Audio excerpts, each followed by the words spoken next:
Heat-related illness is a serious medical condition and one that truck drivers, mechanics, and warehouse workers need to be aware of, especially when exposed to extreme heat during the summer months. Heat stress happens quickly and can onset in as little as 30 minutes.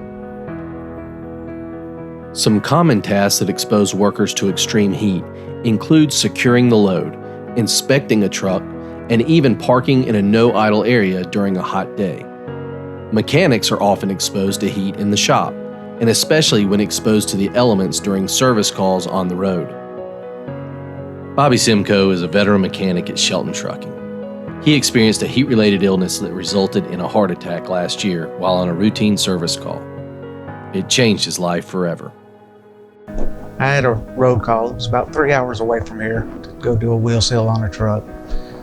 I finally get up there. It's about noon, and about 103 degrees, sitting in the parking lot trying to do this wheel seal. I took a couple hours to do it. As I was finishing up and putting the tire back on, I really started noticing that I was sweating a lot more. Really didn't feel real good at all, hard to catch my breath. And I thought I did everything I needed to do to prevent any heat exhaustion. Was drinking plenty of Gatorade and tried to take breaks when I could. As the job was getting finished and I started to feel bad, I had the driver, he was actually on site at this time, and I didn't actually have AC in my service truck, so we fired his truck up and I climbed up in his truck and sat for a few minutes with the AC on, trying to cool down. And I was a little pig-headed and ready to get out of there and didn't want somebody babysitting me pretty much.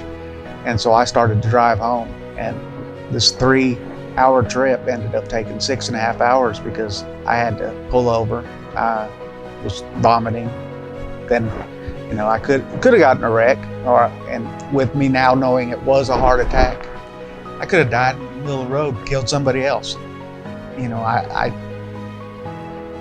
I shouldn't have did what I did, and looking back on it, I realize that now, but I put more than just my life in danger.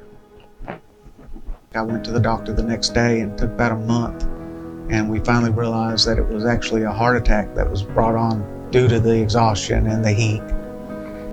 I do a lot of road calls, and I'm outside in that heat and everything.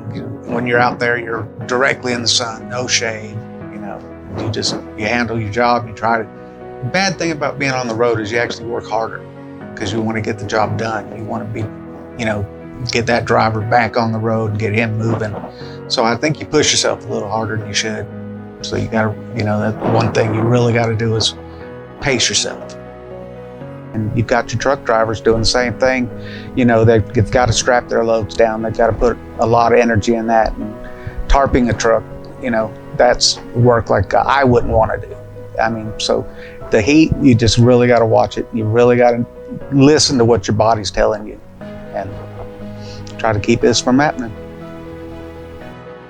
One of the things I did learn from this situation is that, Gatorade is not everything you need. You've got to alternate with water because the Gatorade it'll dry you out too. If it's all you're doing is drinking the Gatorade. So you got to alternate Gatorade and water or any of your sports drinks. I can't turn a ratchet.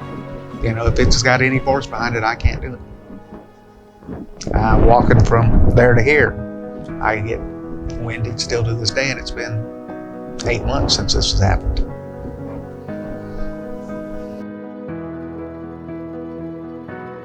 I've got a 5-year-old daughter, and I can't pick her up. I'm on such a weight restriction now on anything I can do. I may die tomorrow because of not taking the breaks I should have took.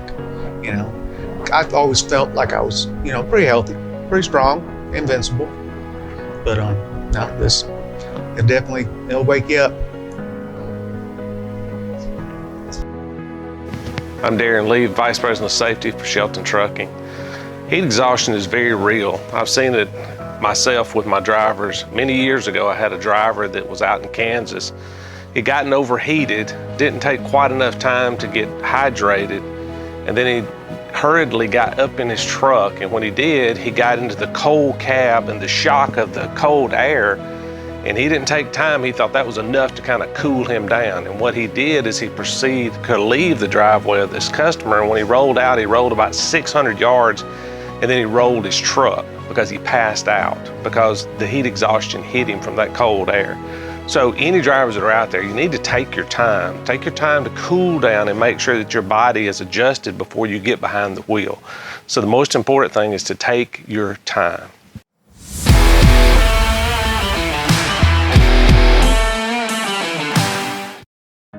The best thing to prevent heat sickness is to stay hydrated. A driver needs to get a minimum of 2 to 3 liters. That's 8 to 12 cups every 24 to 48 hours. Water is the best solution. You can rotate between water and a sport drink such as Gatorade or Powerade that provide electrolytes. Avoid caffeine, energy drinks, and alcohol.